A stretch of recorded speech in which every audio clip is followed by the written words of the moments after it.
Today is October 11th, 2023. My name is Rob Carter of Kalamazoo Right to Life, and this is Pro-Life Week. Well, before we get started, I just wanted to let you know that my voice is a little scratchy and has been for the last several days. I'm just getting over a cold, so if I sound pretty rough, I do apologize for that. Okay, three things on today's program. First is, over the weekend, I attended a dinner, and the guest speaker was a neonatologist, and she was sharing a lot of her experiences dealing with preemies and how they minister and treat babies that are as small as your hand. It's a great presentation, but she said one thing that was very interesting. And it was one of the first things she said in her talk, and that was, according to the most recent research and advancements with technology and approaches to healthcare and to medicine, that the age of fetal viability is now fixed at 22 weeks. 22 weeks. Now, why is that important? Well, first of all, for the last several years, maybe even last two decades, the age of fetal viability was 24 weeks. And when Roe v. Wade was decided in 1973, fetal viability was determined to be 28 weeks. So we can see a progression of advancements in how babies are being treated in these NICU units, and it's amazing to say that now we went from 28 to 24, and now we're at 22 weeks, and who knows, in the next 10 years or so, that may drop again down to 20 or 21 weeks. Modern medicine is miraculous, and the technology is just there to help these babies thrive and survive at younger and younger stages. So it also got me thinking about legislation, especially in states unfortunately, like Michigan now, that with Proposal 3, that Michigan now has basically legalized abortion up to viability.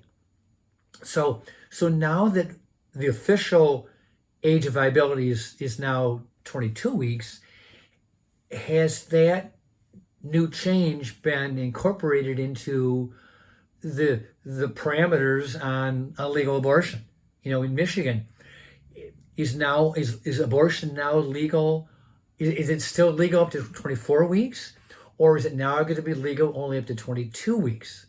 Obviously I can't give that answer, but I'm just wondering if in some of these states like Illinois, New York, California, where's the limit going to be? Is it going to be 22 weeks now? Because that's the new official fixed stage of viability, 22 weeks. More on that as we advance in this whole post-Dobbs period.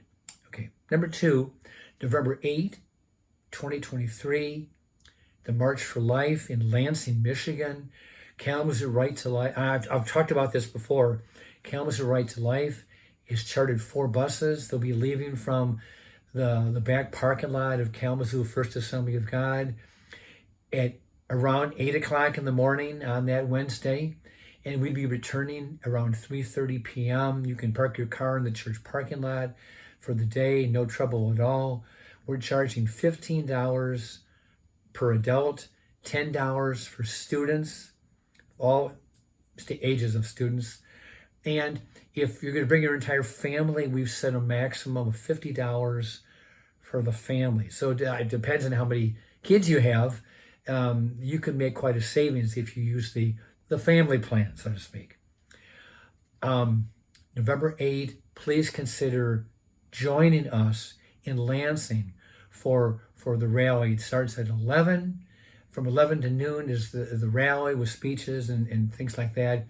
And then from 12 to 1 is a march. We march for a short period of time.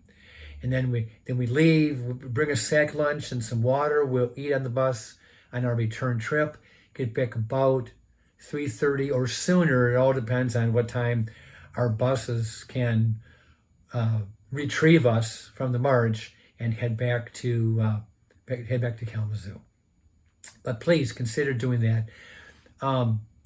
Email me. I gave it last time. I'll give it again. It's rckarrer@sbcglobal.net.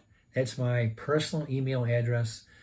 Send it to me. If you want to make a payment in advance, make a check out to Kalamazoo Right to Life and send it to our mailing address, which is P.O. Box 2366, Kalamazoo, Michigan 49003. March for Life. Please consider joining us. We need to show, and Governor Whitmer, who is one of the most pro-abortion governors in the country, we need to show her that the pro-life movement is strong and thriving. We have not surrendered after Proposal 3. We have not given up. We are still there to give, hopefully, to give life, champion life for the unborn child, and to rescue women who have been exploited for decades by the Planned Parenthood types who want to scar women psychologically and possibly even physically from abortion. Okay, last item, and I've talked about this the last time too, the Reproductive Health Act in Lansing. That bill is stalled right now in the Michigan House. It got out of the Health Policy Committee, but right now it's been stalled, and they're the Democrats who control the House and the Senate, but in the House they don't want to bring it to the full House for a vote because one state rep from Detroit, who actually is pro-choice, she's pro-choice, but she opposes at least two aspects of the Reproductive Health Act. First, she supports our ban on state funding abortions. She does not believe that taxpayer dollars should fund abortions for poor women. And also, she supports our 24-hour waiting period. And she has said, if you're going to make the decision to terminate a life through abortion, it's not too much to ask that you would be required to take a 24-hour pause in that decision to think about that decision you're going to make. And you may decide for life and cancel that appointment, or you may proceed and have that abortion. But you should be forced to wait 24-hour periods. And for those two reasons, she opposes the bill. Now, what's interesting is that currently in the Michigan House, there are 56 Democrats and 54 Republicans.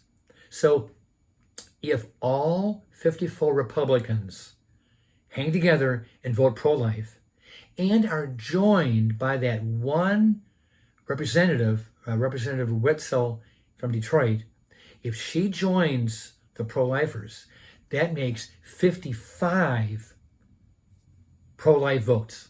I'm grafting her in as a pro-life vote on this. That would give 55 votes. And say the Democrats have 56, but if they lose her, they're at 55. So the vote is split, 55-55. And in a split vote, or a tie vote, the no vote wins. So the pro-life vote could stop this bill and derail it from advancing to the state Senate. We could kill the bill with the help from one representative from Detroit.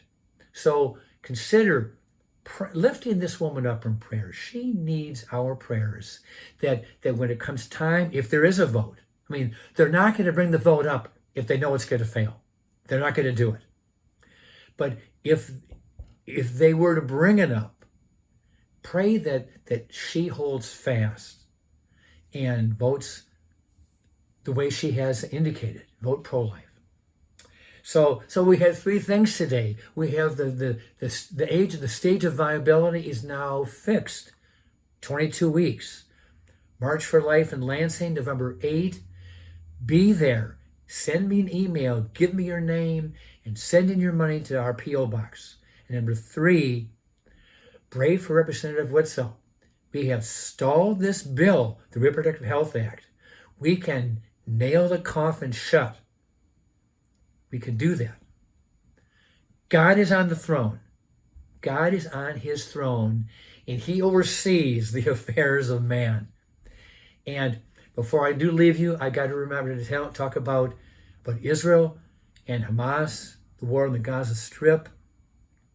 What Hamas has done is barbarism of the worst order. I mean, dismembering, raping, killing innocent women and children and others, and elderly. It's a crime against humanity that we have not seen. Well, I guess we saw with ISIS a few years ago, but we have not seen this kind of brutality since the Holocaust in the early 1940s. So lift up the nation of Israel in prayer. They are God's chosen people from the Old Testament. And I still believe that God will bless the nation of Israel. And I do believe that someday they're going to come to Christ. But in the meantime, they still are God's favored nation, if you want to call it that. And God will give them victory over Hamas, which is a terrorist organization. It's not a government. It's a terrorist organization that needs to be destroyed. And with that, perhaps very distressing conclusion, I do want to say goodbye, and I will see you next time.